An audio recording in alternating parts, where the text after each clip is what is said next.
মৃতদেহৰ ওপৰত দিয়া বগা কাপোৰখন, মৃতদেহৰ ওপৰত দিয়া বগা কাপোৰখন কি যে আচৰিত। ওৰেতো জীৱন ৰং বিৰঙৰ কাপোৰ পৰিধান কৰি কৰি শেষাৰ্থত এটাও জেপ নথকা এখন শুভ্ৰ বগা কাপোৰ পৰিধান কৰিব লগা হয়। তাতোতকৈ আচৰিত কথাটো হৈছে যিজনে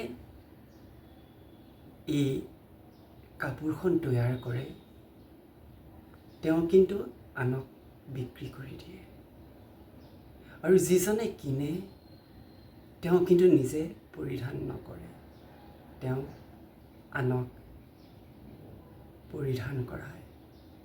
আৰু যিজনে পৰিধান কৰে তেওঁ একোৱেই নাজানে।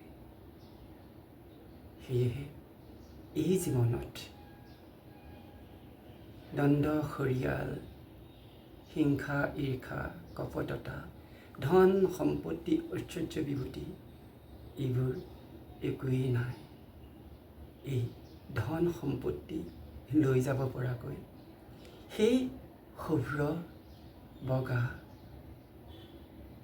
কাপোৰখনত এটাওতো জেপ নাথাকে।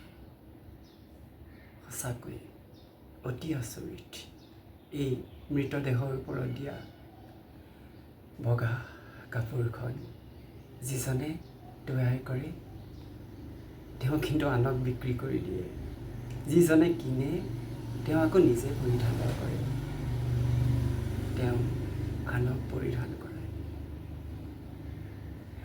আৰু শেষাৰ্থত যিজনে পৰিধান কৰে তেওঁ কিন্তু একোৱেই নাজানে।